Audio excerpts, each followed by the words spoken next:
Hoxe imos mergullarnos en algo fascinante, como a realidade virtual está a desvelar os segredos dunha das nosas habilidades máis humanas, a capacidade de orientarnos no espazo.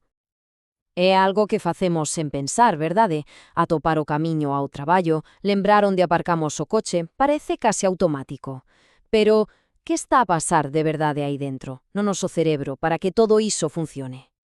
Pois esa é, nin máis nin menos, a gran pregunta que a ciencia leva décadas intentando responder. E o interesante é que agora teñen unha ferramenta nova, unha ferramenta potentísima para topar por fin esas respostas. E cando falamos de navegación espacial, falamos de todo.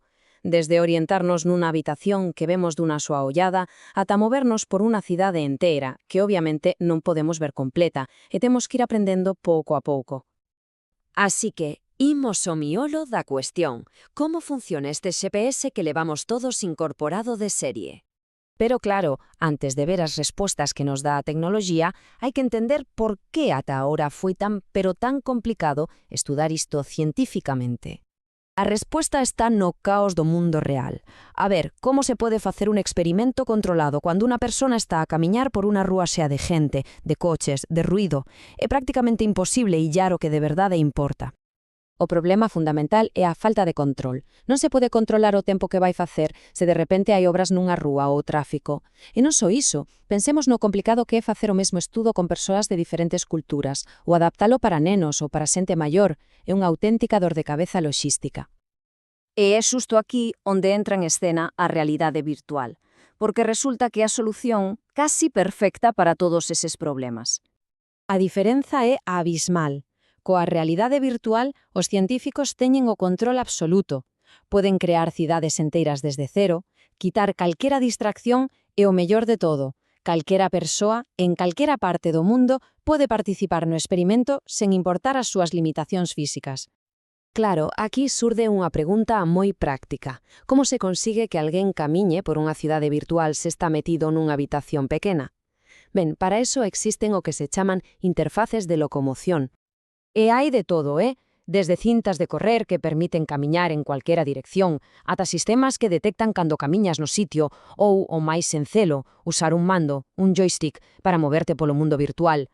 Eso sí, cada método ten as súas vantaxes e desvantaxes para a investigación. O importante é entender que non hai unha solución ideal. Camiñar de verdade é o que lle dá ao cerebro a información máis realista, pero claro, o espazo é limitado. O teletransporte é xenial para non marearse, pero pérdense todas as pistas de movimento.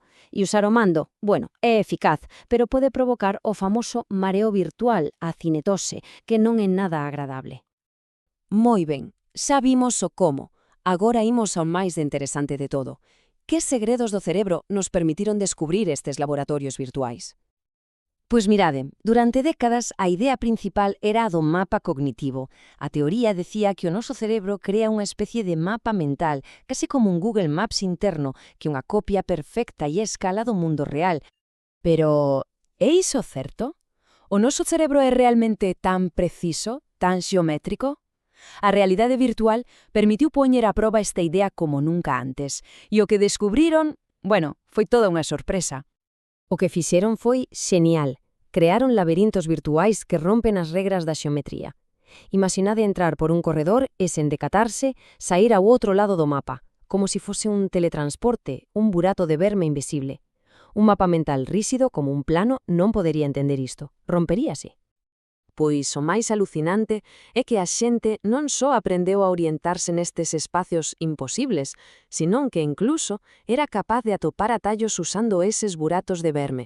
Isto foi unha proba clara de que o noso mapa interno non é un dibuixo rígido e perfecto. E de aí xurdiu unha nova idea, a do grafo cognitivo. Pensade nisto.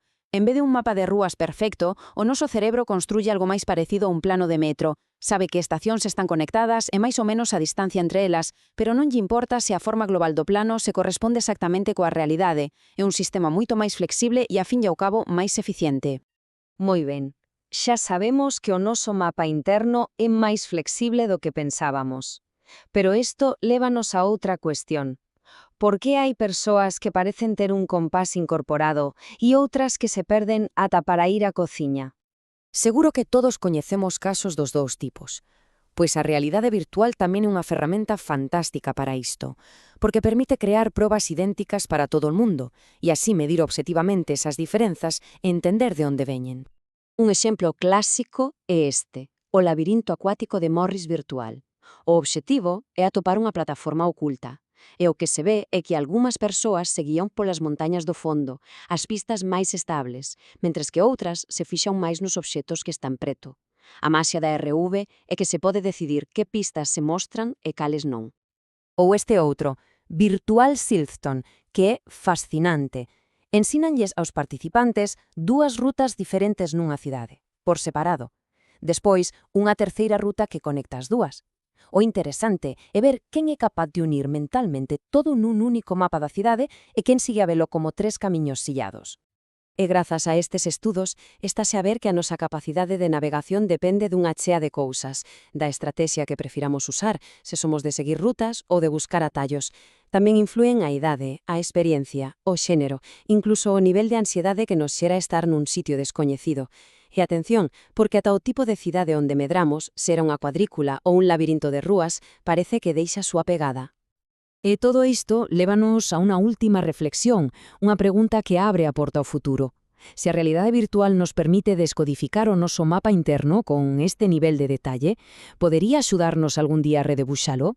Imosidade poder usarla para adestrar o noso sentido da orientación ou para axudar a persoas con enfermedades que afectan a memoria espacial. As posibilidades, a verdade, son apaixonantes.